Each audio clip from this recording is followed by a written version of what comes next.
അങ്ങനെ നമ്മുടെ സുധീഷ് നിധിക്ക് പൂവൊക്കെ കൊടുക്കുന്നുണ്ട്. എന്നിട്ട് പറയണ്ടേ എനിക്കറിയാമായിരുന്നു നിധി സാരി തന്നെ ഉടുക്കുക, അതുകൊണ്ട് തന്നെ ഞാൻ രാവിലെ നേരത്തെ പോയിട്ട് പൂ വാങ്ങിക്കൊണ്ടുവന്നതാന്ന് പറയുന്നത്. എന്നാലും നിധി താങ്ക് യു ഒക്കെ പറഞ്ഞിട്ട് തലയിൽ ചൂടുക. ആ സമയത്ത് നമ്മുടെ നികേഷ് പറയേണ്ടത് സുധീഷ് ചേട്ടാ അടുത്തേക്ക് നിൽക്ക്, ഞാനൊരു ഫോട്ടോ എടുത്ത് തരാമെന്നൊക്കെ പറയണ്ടേ. എന്തായാലും നമ്മുടെ സുധീഷ് എന്താ ചോദിക്കേണ്ടത്. എന്നിട്ട് പറഞ്ഞിട്ട് അടുത്തേക്ക് നിൽക്ക് പറഞ്ഞാൽ എന്തായാലും രണ്ടാളുടെ ഫോട്ടോ നമ്മുടെ നികേഷ് എടുത്ത് കൊടുക്കുന്നുണ്ട്.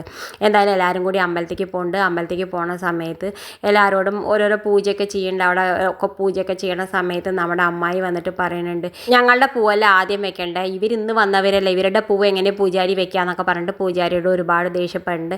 എന്നാലും നമ്മുടെ സുഭാഷേട്ടൻ സുധീഷ് നികേഷൊക്കെ അവിടെ നിന്ന് ഒഴിഞ്ഞ് മാറിപ്പോണ്ട് അമ്മായിയുടെ അടുത്ത്. എന്തായാലും അവർ സ്ഥലങ്ങളൊക്കെ ചുറ്റിക്കാണുന്ന സമയത്ത് നമ്മുടെ നിധിയാണെങ്കിൽ വീഴാനൊക്കെ പോകുന്നുണ്ട്. നമ്മുടെ സുധീഷ് പിടിച്ചിട്ട് ഒക്കെ ഇതാക്കണുണ്ട്. എന്തായാലും എന്നിട്ട് ചോദിക്കുന്നുണ്ട് നമുക്ക് രണ്ടാൾക്കും സെൽഫി എടുത്താലോ എന്നൊക്കെ ചോദിച്ചിട്ട് ഫോട്ടോ ഒക്കെ എടുക്കുന്നുണ്ട്. നമ്മുടെ നിധിക്കാണെങ്കിൽ വലിയ ഇഷ്ടമുണ്ട്. ആ സമയത്ത് നമ്മുടെ നിധിയുടെ അടുത്ത് പോയിട്ട് മുഖത്തിൻ്റെ അടുത്തോട് കൂടിയിട്ട് പോയിട്ട് നമ്മുടെ സുധീഷ് ഫോട്ടോ എടുക്കാൻ നോക്കുന്ന സമയത്ത് നമ്മുടെ നിധി ദേഷ്യപ്പെട്ടിട്ട് പോകുന്നുണ്ട്. എന്തായാലും ആ സമയത്ത് നിധി ചോദിക്കുന്നുണ്ട് നിങ്ങളുടെ അമ്മയുടെ നാട് ഏതാണെന്ന് ചോദിക്കുന്നുണ്ട്. നിങ്ങളുടെ അച്ഛൻ്റെ നാടല്ലേ, അമ്മയുടെ നാട് ഏതാണെന്നൊക്കെ ചോദിക്കുന്നുണ്ട്. ആ സമയത്ത് നമ്മുടെ സുധീഷ് പറഞ്ഞു എനിക്കറിയില്ല, ഞങ്ങൾ കുട്ടിക്കാലത്തുള്ള സമയത്ത് അമ്മ ഉള്ളപ്പോൾ അമ്മമ്മ വന്നിരുന്നു, എന്നിട്ട് ഞങ്ങൾക്ക് ഓരോ സാധനങ്ങളൊക്കെ വാങ്ങി തന്ന് പോയിരുന്നു. അമ്മ മരിച്ച ശേഷം അവരും വരുന്നുണ്ടായിരുന്നില്ല, അതുകൊണ്ട് എനിക്ക് ഒരു വിവരമില്ല, ഞങ്ങളുടെ ഏട്ടനാണ്, ഏട്ടനോട് ചോദിച്ചു നോക്കാമെന്ന് പറഞ്ഞിട്ട് ഏട്ടൻ്റെ അടുത്തേക്ക് പോകുന്നുണ്ട്. എന്നിട്ട് നമ്മുടെ സുഭാഷ് ഏട്ടനോട് ചോദിക്കേണ്ടത് ഏതാ നമ്മുടെ അമ്മയുടെ നാടെന്ന് നിധി ചോദിക്കേണ്ടതെന്ന് പറഞ്ഞിട്ട് ആ സമയത്ത് നമ്മുടെ സുഭാഷ് ഏട്ടൻ പറഞ്ഞു എനിക്കറിയില്ല മോളെ, എനിക്കൊന്നും അറിയില്ല എന്നൊക്കെ പറയണ്ട. എന്തായാലും വല്ലാത്തൊരു കുടുംബം എന്ന് പറഞ്ഞിട്ട് നിധി പോകുന്നുണ്ട്. ആ സമയത്ത് നമ്മുടെ സുഭാഷ് ഏട്ടൻ്റെ തലയിൽ കുറച്ച് പൂവൊക്കെ വീഴുന്നുണ്ട്. നമ്മുടെ ചാന്ദിനിയാണെങ്കിൽ അത് തട്ടിയൊക്കെ കൊടുക്കുന്നുണ്ട്.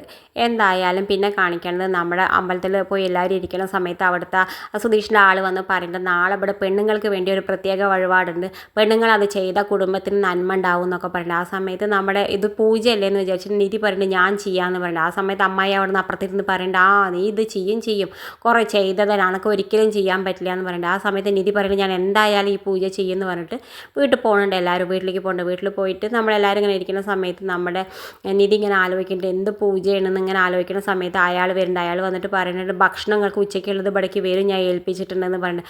അതൊക്കെ പോട്ടെ, നാളെ എന്ത് പൂജയാണെന്ന് ചോദിക്കുന്നുണ്ട് നമ്മുടെ സുധീഷ്. അപ്പോൾ പറയുന്നുണ്ട് തീച്ചട്ടി എടുത്തിട്ട് കയ്യിൽ ഒരു റൗണ്ട് പ്രദക്ഷിണം വെക്കണം എന്ന് പറയുന്നത്. ഇതൊക്കെ കേൾക്കുമ്പോൾ നമ്മുടെ നിധി ആകെ പേടിച്ച് വറക്കുന്നുണ്ട്. കാരണം അത് എങ്ങനെ അവൾ ചെയ്യുക, അവളുടെ കൈ പൊള്ളില്ലേ എന്നൊക്കെ വിചാരിക്കുന്നുണ്ട്. ആ സമയത്ത് അയാൾ പിന്നെയും പറയുന്നുണ്ട് പിന്നെ പ്രദക്ഷിണം വെക്കുന്ന സമയത്ത് അതിൻ്റെ ആവി മുഖത്തേക്ക് തള്ളും, മുഖം ആകെ നീറുന്നൊക്കെ പറയുന്നതൊക്കെ കേൾക്കുമ്പോൾ നമ്മുടെ നിധിക്കാണെങ്കിൽ ആകെ പേടിച്ച് വരയ്ക്കേണ്ടത്. സുധീഷ് പറഞ്ഞ ശേഷം സുഭാഷേട്ടനൊക്കെ പറയണ്ട മോളെ നീ ഇതൊന്നും ചെയ്യാൻ പോകണ്ട, അതൊക്കെ വിട്, നമ്മുടെ കുടുംബത്തിന് അത്ര നന്മ കിട്ടിയാൽ മതി, ഇനിയിപ്പോൾ നീ ചെയ്തിട്ട് വേണ്ടേ നന്മ എന്നൊക്കെ പറഞ്ഞു. ഹരീഷ് പറയണ്ടേ ഏടത്തി അതൊന്നും ചെയ്യാൻ പോകണ്ട, അതൊക്കെ അന്ധവിശ്വാസമാണ്, നമ്മുടെ വീട്ടിൽ 5 ജ്യോത്സ്യന്മാർ വന്നിട്ട് അവർ ഓരോന്നല്ലേ പറഞ്ഞു, അതുകൊണ്ട് ഇതൊന്നും ഏടത്തി മൈൻഡ് ആക്കണ്ടെന്ന് പറയണ്ടേ. എന്തായാലും പിറ്റേ ദിവസം രാവിലെ എല്ലാവരും അമ്പലത്തേക്ക് പോകാൻ ഓർക്കിട്ട് ആ സമയത്ത് നമ്മുടെ ചാന്ദിനിയാണെങ്കിൽ ഇങ്ങനെ പോണ സമയത്ത് നമ്മുടെ ബാത്റൂമിൽ പറഞ്ഞിട്ട് ചൂടുവെള്ളം വരുന്നില്ല എന്ന് പറഞ്ഞിട്ട് സുഭാഷ് ഏട്ടനാണ്. അപ്പോൾ സുഭാഷ് ഏട്ടൻ പറയും ഞാൻ ഓണാക്കി തരാമെന്ന് പറഞ്ഞിട്ട് സുഭാഷും സുനന്ദയും പോണ സമയത്ത് സുനന്ദ പറയേണ്ടത് ഇത് ഓണാവാക്കാഞ്ഞിട്ടാണെന്ന് പറഞ്ഞിട്ട് സുഭാഷ് ഏട്ടാന്ന് പറഞ്ഞിട്ട് സുനന്ദ ഓണാക്കിയൊക്കെ കൊടുക്കുന്നുണ്ട് ചൂടുവെള്ളം. ആ സമയത്ത് ചാന്ദിനി വീഴാൻ പോകുന്ന സമയത്ത് നമ്മുടെ സുഭാഷ് ഏട്ടൻ പിടിക്കുന്നുണ്ട്.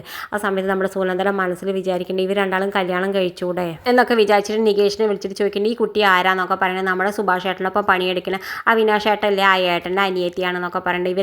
നിങ്ങൾക്ക് ഇവർക്ക് കല്യാണം കഴിച്ച് കൊടുത്തൂടെ എന്നൊക്കെ പറയണ്ടേ. രണ്ടാളും ഭാഷ വേറെ അല്ലേ, രണ്ടാളും പരസ്പരം സംസാരിക്കണ്ടേ, അല്ലാതെ എങ്ങനെ കല്യാണം കഴിക്കാന്നൊക്കെ പറയണ്ടേ. എന്തായാലും ഇത് കാണിച്ചുകൊണ്ടാണ് ഇന്നത്തെ പ്രൊമോ അവസാനിക്കേണ്ടത്. ഇതുപോലുള്ള പ്രൊമോ വിശേഷങ്ങൾ നിങ്ങളുടെ മുന്നിൽ എളുപ്പത്തിലെത്താൻ ഈ ചാനലൊന്ന് സബ്സ്ക്രൈബ് ചെയ്യാൻ മറക്കരുത്.